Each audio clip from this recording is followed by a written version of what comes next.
All right, everyone, welcome back to Tableau Module 3. So in this module, we're going to cover how to create a highlight table, and then we'll transition to making a bubble plot. So without further ado, let's begin. I'm going to first name this highlight table. And some of you might be thinking, what is a highlight table?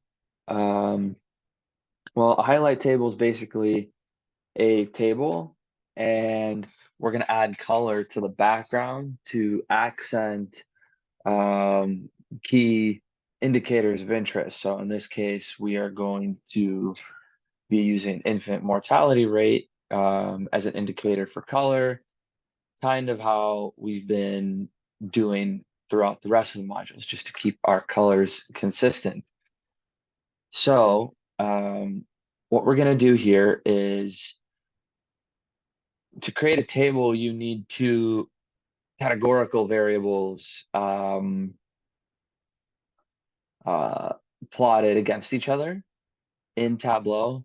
So, well, how can you tell that something's a categorical variable? Well, in Tableau, the categorical variables are denoted by the blues, and the continuous variables are denoted by green. So in this example, we're going to be using categorical variables to define our columns and rows. So what I'm going to do here is I'm going to use this measure names kind of column, I would say, which is really just an alias for the different measures that we're going to be putting in. So that this is just an alias that stands in for all the different columns we'll be using for our data, and I will get to that shortly. And then I want to put country on the rows. So you can see here that we're already seeing a table that's getting built where each country is on its own row. And there's no measure value yet. So what we're going to do here is we're now going to take this alias, which is called measure values, where this is standing in for all of the continuous variables that we are going to be inputting into our rows. So I'm going to take this and I'm going to put this on the detail of our table. And now you can see that, or sorry, not the detail. I don't want this on the detail. I want this on the text instead. So see, this automatically populates every single column by default that we have in our data set, and it puts in the values into this table. And since we're really only focused on infant mortality rate and variables that can be associated with that, I'm going to get rid of some of these variables that we don't need. So we don't need birth rate because we have the birth rate percentage. And the way I'm doing this, I'm just right clicking on it. We don't need CO2 emissions. We don't need migrated data. We don't need that. We don't need that.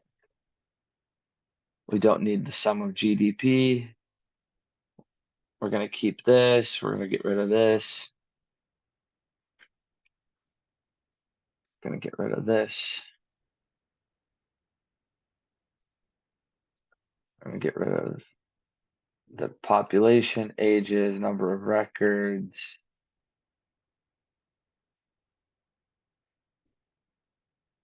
We're going to get rid of male life expectancy because for this, we'll just use female life expectancy and internet usage. So these are our 4 columns right now. And as you can see, this data, once again, very nonsensical. But remember, this is all summed up because these are all sums. They're all getting aggregated across the 12 years of data that we have. So to adjust for that, we're going to take this year, slap it in there. So now this table will be adjusted on a year by year basis. So there we go. See, these numbers are all changing and the year is changing. So now let's add some color to actually make this a highlight table. So I'm just going to grab the infant mortality rate perk variable, and I'm just going to drag and drop it onto the color. So right now what we're seeing is our table is, I'm just going to make this a little bit smaller, a little bit more condensed.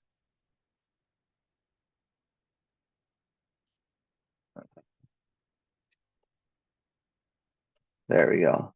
Just so we can see everything. So we see that the numbers are what are getting color, but instead of that, we want it to be the backgrounds. So what I'm going to do is it automatically selected the text. So what I'm going to do is I'm going to go to the square. So that's the background.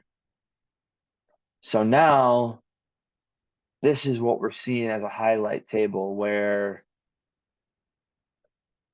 we have rows that have a higher infant mortality rate will be darker colored. And this is consistent with our color scheme. So we're going to go here to color or click on that and go edit colors and switch up the palette to red gold. So it's consistent with the rest of our data.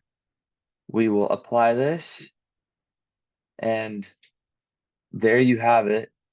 Here we have a highlight table where we can now order by infant mortality rate.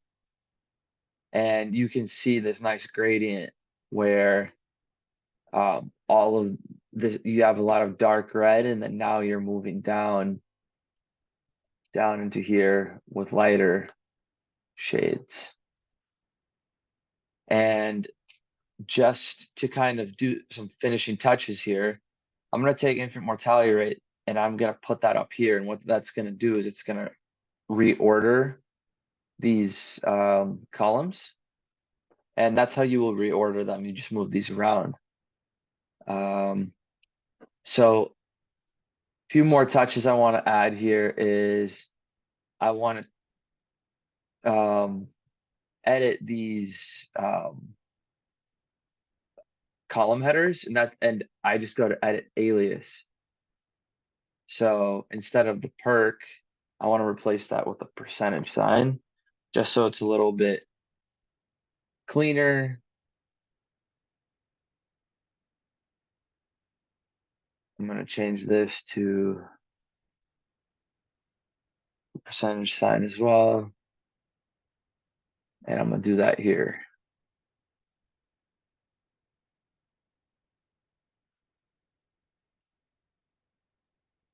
I'm going to edit this where I drop down this menu as we've done before. Go to the title. Oh, I just removed the title. I need to go to edit title. Just make that year. And then go to this drop down menu again, edit title. I'm going to change that to a percentage sign.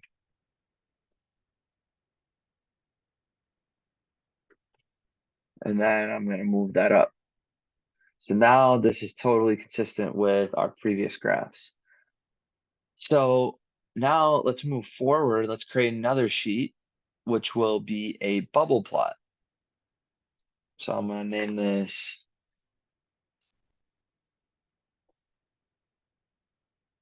bubble plot.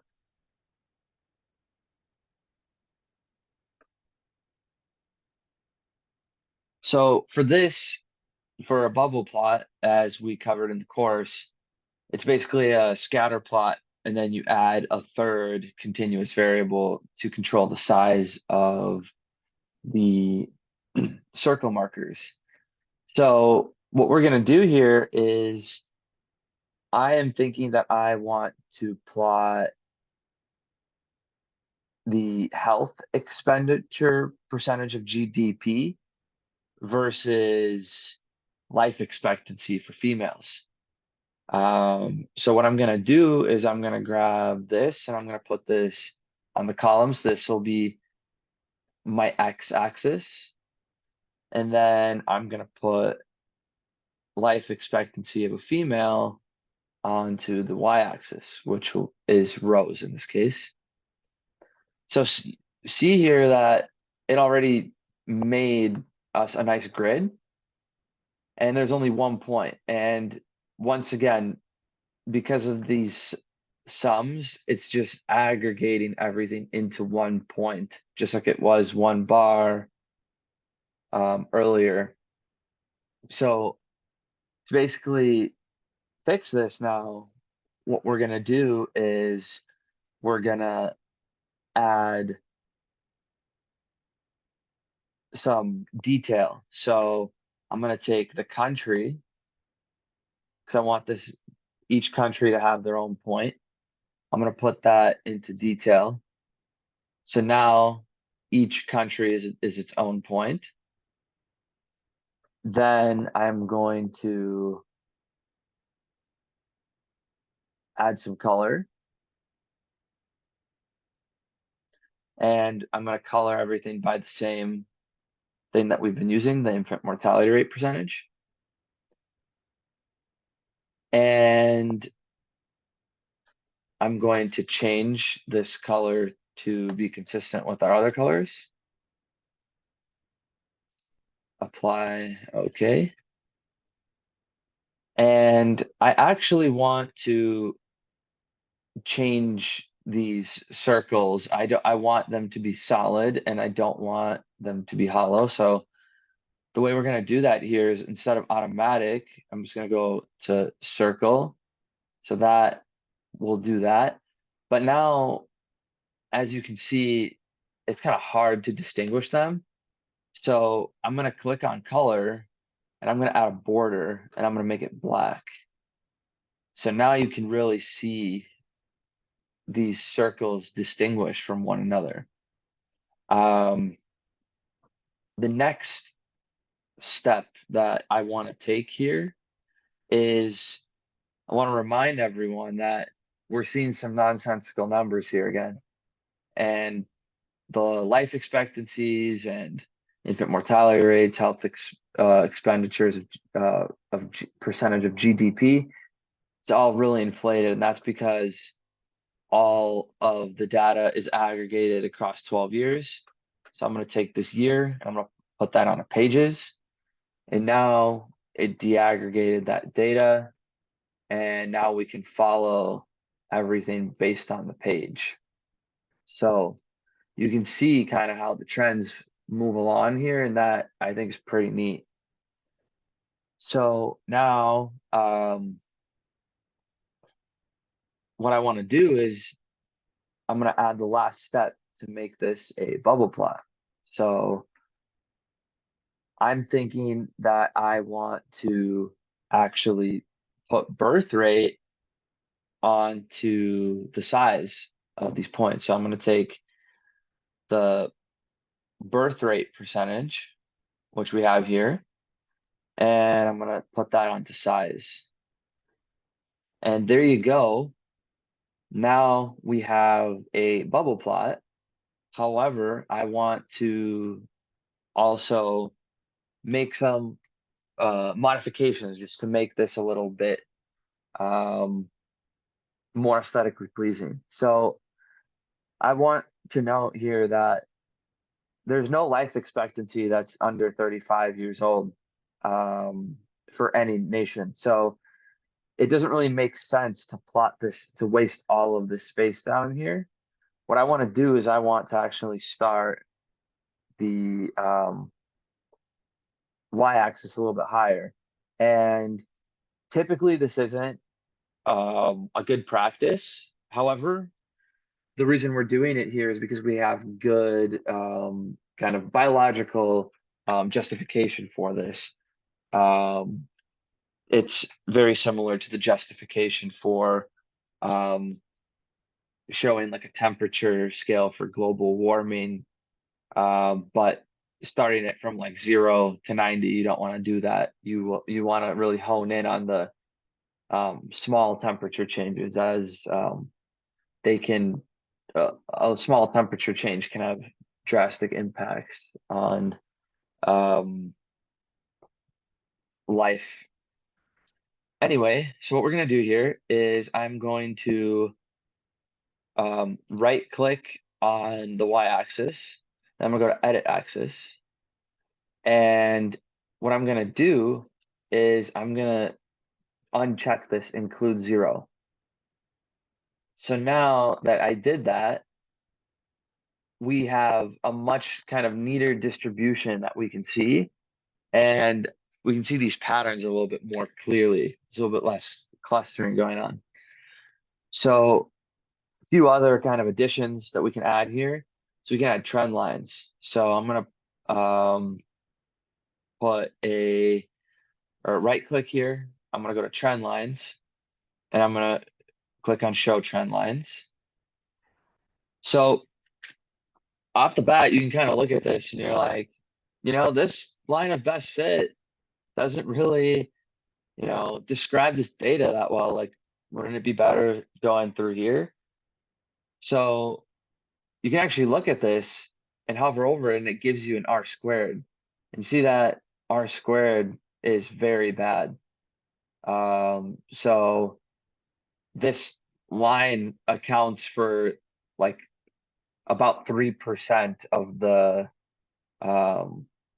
like variance in this model or variability in this model. So what we're gonna do is we're actually gonna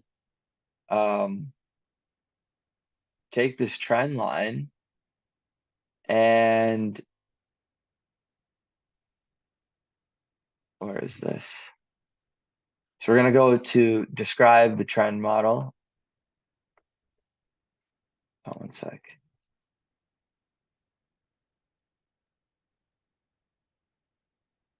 So we're gonna go to describe.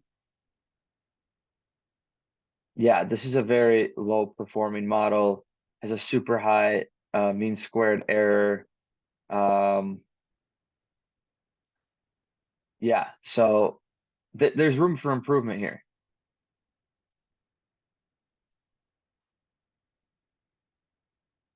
So what we're gonna do is we're gonna go to edit, and what I'm gonna do is I'm actually gonna force this y to the intercept 0 because I think that that would model age better. So I'm gonna do that.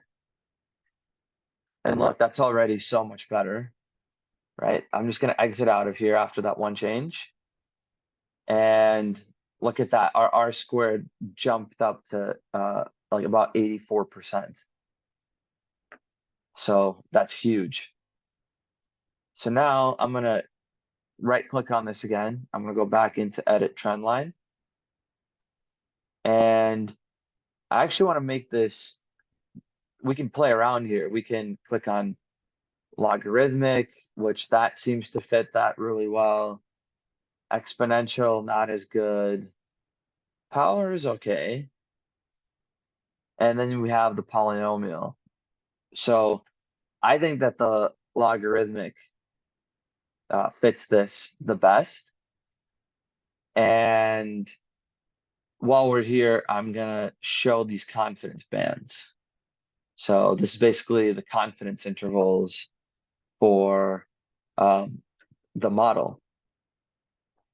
So now let's look at how this performs. Wow, that's almost 94% for an R squared. So we went from 3% to 94% just by changing a few things. And with Tableau, we were able to do this fairly quickly.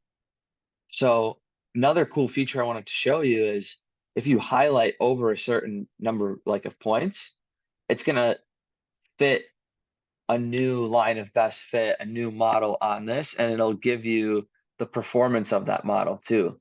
So let's say you want to study like a subsample, like these countries that are appearing a little bit redder. You can form a different model. So lots of potential here with using Tableau for creating lines of best fit and stuff like that. So now that we've fit a pretty decent and well-performing model of best fit, I just want to do some final touches on here. So I'm gonna right click and edit this axis. So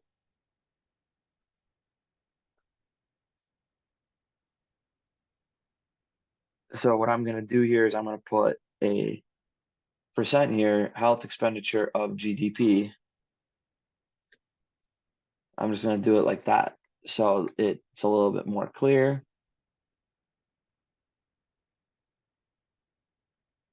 So perfect. So that was updated. So I'm gonna get out of here now. And I'm going to edit the titles just so everything stays consistent.